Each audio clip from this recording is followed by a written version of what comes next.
Hi guys, ayan, biyaheng LRT Manila po tayo. Ayan po, akyat po tayo dito sa hagdan.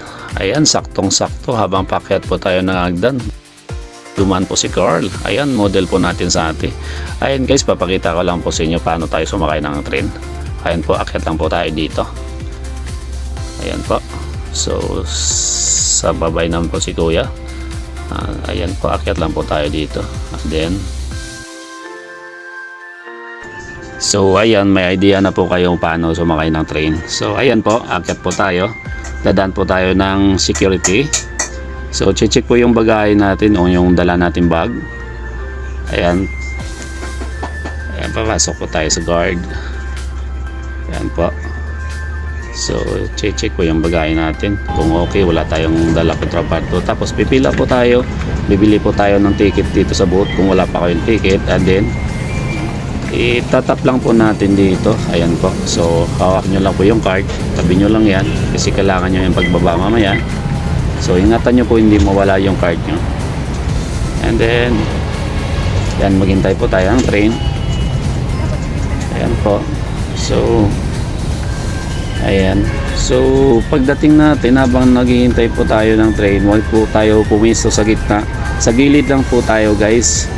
Nabigyan po natin yung daan yung mga pababa. Sa gilid lang po tayo. Sa ibang bansa ganun din po guys. Sa gilid lang, mas disciplinary lang yung tao doon. Kasi naka full in line sila, hindi nag-uunahan. Dito sa atin, so normal yan Pilipinas to. Nag-uunahan yung tao, parang talangka kasi yung Pilipino guys. Laging nag-uunahan yan, walang respeto sa isa't isa. Bahala na kayo, basta ako mauna ako. Pero at the same time, sabay-sabay din naman yan sila makakarating. So ganun lang talaga kasi yung ano. So sa mga kabataan, so i-correct nyo yan balang araw. So I'm sure magiging okay yan balang araw. Hindi nagiging talangka yung mindset natin. Magiging okay na rin yan na nakapila yung tao.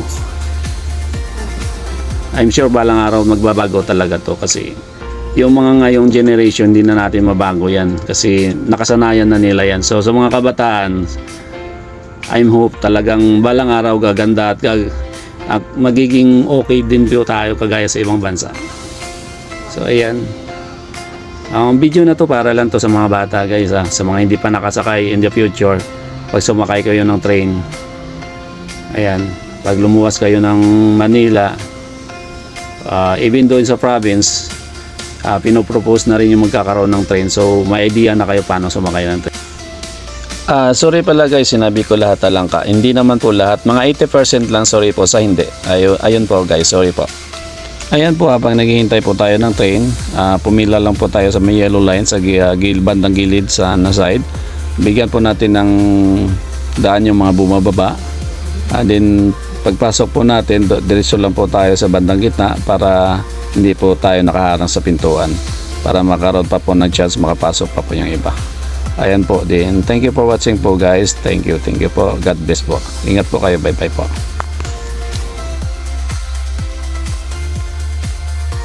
Yun nga pala guys, nakalimutan ko videoan yung pababa naman po. So gagawa na lang po ako ng panibagong video regarding po doon. So thank you.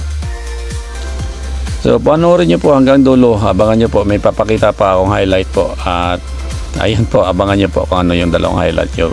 Dalawang pasaway po nakita ko po. Ayan, tingnan nyo po kung ano yun. So panoorin nyo hanggang dulo po.